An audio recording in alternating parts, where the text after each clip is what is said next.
வணக்கம். இன்னைக்கு நாம ஒரு செமையான டாபிக்க பத்தி பார்க்க போறோம். பல கோடி வருஷங்களுக்கு முன்னாடி வாழ்ந்த பிரம்மாண்டமான தொன்மாக்கள் பத்தின இந்த ஸ்பெஷல் எக்ஸ்பிளைனருக்கு உங்களை ரொம்ப உற்சாகமா வரவேற்கிறேன். இன்னைக்கு நம்ம தகவல் எல்லாமே முழுக்க முழுக்க தமிழ்ல தான் இருக்க போகுது. சரி வாங்க, நம்ம நேரடியா விஷயத்துக்குள்ள குதிப்போம். 76 மில்லியன் வருஷத்துக்கு முன்னாடி வானத்திலிருந்து வந்த ஒரு பெரிய விண்கல் மோதி இந்த மாபெரும் உயிரினங்கள் எல்லாமே ஒரே நாள்ல அழிஞ்சிருச்சுன்னு நம்ம அடிக்கடி கேள்விப்பட்டிருப்போம் இல்லையா? ஆனா அந்த பொதுவான எண்ணம் தப்புன்னு சொன்னா நீங்க நம்புவீங்களா? நிஜமாவே அவையெல்லாம் அழிஞ்சிருச்சா, இல்ல இன்றும் நம்ம கண் முன்னாடியே வாழ்ந்துட்டு இருக்கா? இது ஒரு பெரிய புதிர். இந்த ரகசியத்தை தான் நாம இப்போ உடைக்க போறோம். முதல்ல இந்த பிரம்மாண்டமான உயிரினங்களை தமிழ்ல நாம எப்படி சொல்றோம்னு பாப்போம். தொன்மா. இது எவ்ளோ அழகான ஆழமான தமிழ் சொல், கவனிச்சிங்களா? தொல் அப்படின்னா பழமையான, மா அப்படின்னா விலங்கு, ரெண்டும் சேர்ந்து தொன்மா அப்படின்னு ஆச்சு. ஆனா ஒண்ணு, பழங்காலத்துல இருந்து இப்போ வரைக்கும் நம்மோட வாழ்ந்துட்டு இருக்கிற முதல, தவளை மாதிரியான உயிரினங்கள் எல்லாம் நம்ம தொன்மாக்கள்னு சொல்ல முடியாது. தொன்மா அப்படிங்கிறது நிலத்துல வாழ்ந்த அந்த குறிப்பிட்ட பண்டைய உயிரினங்களை மட்டுமா குறைக்கும். இதை எவ்வளவு சிறப்பா ஒரு விஷயத்த விளக்குதுன்னு பாருங்க. மக்கள் பல பேருக்கு இருக்கிற ஒரு பெரிய குழப்பத்துக்கு நல்ல தெளிவு இதுதான். வானத்துல பறந்த இப்டெரோசோர், கடல்ல நீந்தின பிளெசியோசோர் மாதிரியான விலங்குகளின் கூட தொன்மாக்கள் தான் நாம நினைச்சிட்டு இருக்கோம். ஆனா அது உண்மை இல்லங்க. உண்மையான தொன்மாக்கள் அப்படிங்கிறது நிலத்துல மட்டும்தான் வாழ்ந்துச்சு. அவையெல்லாம் தண்ணில நீந்தவோ காத்துல பறக்கவோ இல்ல அப்படிங்கிறத புதைப்படிவங்கள் நமக்கு ரொம்ப தெளிவாவே காட்டுது. இப்போ இந்த டைம்லைனை கொஞ்சம் கவனிங்க. சுமார் 231 மில்லியன் வருஷங்களுக்கு முன்னாடி திரியாசிக் யுகத்துல தான் தொன்மாக்கள் பூமியில தோன்றுச்சு. அங்க இருந்து சுமார் 160 மில்லியன் வருஷங்கள், ஜஸ்ட் இமேஜின் பண்ணி பாருங்க, 160 மில்லியன் வருஷங்கள் இந்த ஒட்டுமொத்த பூமியுமே அவங்களோட முழு கட்டுப்பாட்டுல தான் இருந்துச்சு. அப்புறம் 66 மில்லியன் வருஷங்களுக்கு முன்னாடி நடந்த அந்த பேரழிவில் அதுங்க நிலப்பரப்புல இருந்து மறைஞ்சிடுச்சு. ஆனா பல யுகங்களுக்கு அப்புறம் 1842ல தான் மனுஷங்களால அது மறுபடியும் கண்டுபிடிக்கப்பட்டுச்சு. 1842ஆம் வருஷம் பிரிட்டிஷ் தொல்லுயிரியல் ஆய்வாளர் ரிச்சர்ட் ஓவன் அப்படிங்கிறவர் தான் முதல்ல இந்த உயிரினங்களுக்கு டைனசோர் அப்படின்னு அதிகாரப்பூர்வமா பேர் வச்சாரு.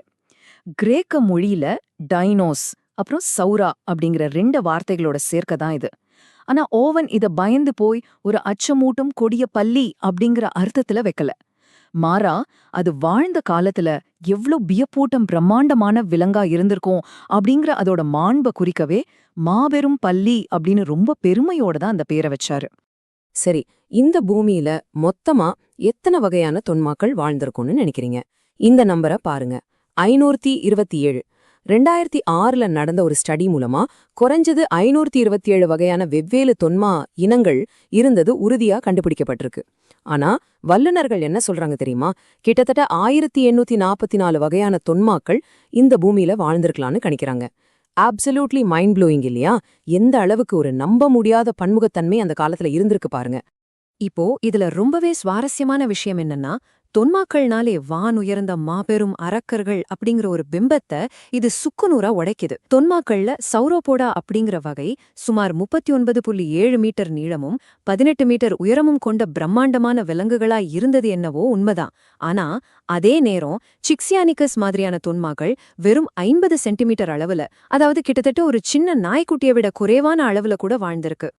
அளவு பத்தி பேசும்போது இந்த டேபிள கொஞ்சம் கம்பேர் பண்ணி பாருங்க, உங்களுக்கே ஒரு ஐடியா கிடைக்கும். இன்னைக்கு இருக்கிற பாலூட்டிகளோட சராசரி எடை வெறும் 1 கிலோவுக்கும் கம்மி தான்.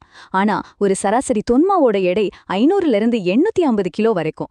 அதாவது இன்னைக்கு இருக்கிற ஒரு மாபெரும் கிறிஸ்லி கரடியோட அளவுக்கு குறையாம இருந்திருக்கு. ஆனா இயற்கையோட விந்தைய பாருங்க. இன்னைக்கு கடல்ல வாழ்ற நீல திமிங்கலத்தோட எடை கிட்டத்தட்ட 1,90,000 கிலோ. அந்த பிரம்மாண்டத்துக்கு முன்னாடி மலைக்க வைக்கும் தொன்மாக்கள் கூட கொஞ்சம் சின்னதுதான். ஆக இங்க நாம கவனிக்க வேண்டிய ரொம்ப முக்கியமான விஷயம் என்னன்னா, இந்த எக்ஸ்பிளைனரோட ஒரு மாபெரும் பரிணாம வளர்ச்சி திருப்புமுனையே இதுதான். 1868ஆம் வருஷத்திலேயே தாமஸ் ஹென்றி ஹக்ஸ்லே அப்படிங்கிற அறிஞர் ஒரு புரட்சிகரமான உண்மையை முன்வைத்தார். அவர் என்ன சொன்னாருன்னா, தெரோபோடா எனப்படும் தொன்மா இனங்கள்ல இருந்து தான் இன்னைக்கு நாம பாக்குற பறவைகள் நேரடியாக பரிணாம வளர்ச்சி அடைஞ்சிருக்கு அப்படின்னு ஆணித்தரமா வாதிட்டாரு. இதுக்கு என்ன சயின்டிபிக் ஆதாரம்னு நீங்க கேட்கலாம். அதற்கான அசைக்க முடியாத விடைதான் பெர்லின்ல கிடைச்ச ரொம்ப ஃபேமஸான ஆர்கியோப்டெரிக்ஸ் புதைப்படிவம். ஒரு துன்மாவுக்கும் பறவைக்கும் உள்ள அலகோட கட்டமைப்பு, அதோட இறக்கைகள், முட்டையிடும் பண்பு, ஏன் அதோட சுவாச அமைப்புகள் கூட எப்படி ஒத்துப்போகுதுன்னு இது ரொம்ப தெளிவாவே நிரூபிச்சது. எஸ், தெரப்போடுகளோட ஒரு கிளை நம்மள விட்டு பிரியவே இல்ல. அழிவிலிருந்து தப்பிக்க அவங்க வானத்துக்கு ஏத்த மாதிரி தங்களையே மாத்திக்கிட்டாங்க.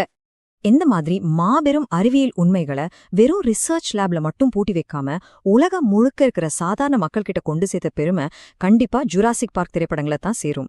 சயின்டிஃபிக்கான இந்த கண்டுபிடிப்புகளை ஒரு மிக பெரிய உலகளாவிய கலாச்சார ஈர்ப்பா மாத்தி குழந்தைங்கள்ல இருந்து பெரியவங்க வரைக்கும் எல்லாருக்குள்ளேயும் இந்த பண்டைய உயிரினங்கள் பத்தின ஒரு பெரிய தேடலை தூண்டிவிட்டாங்க. அடுத்த பகுதிக்கு போய் இது எப்படி விரிவடையுதுன்னு பாப்போம். நம்ம உள்ளூர் தமிழ் சினிமாவும் இந்த தொன்மாக்களை எவ்வளவு சூப்பரா செலிப்ரேட் பண்ணிருக்காங்கன்னு பாருங்க.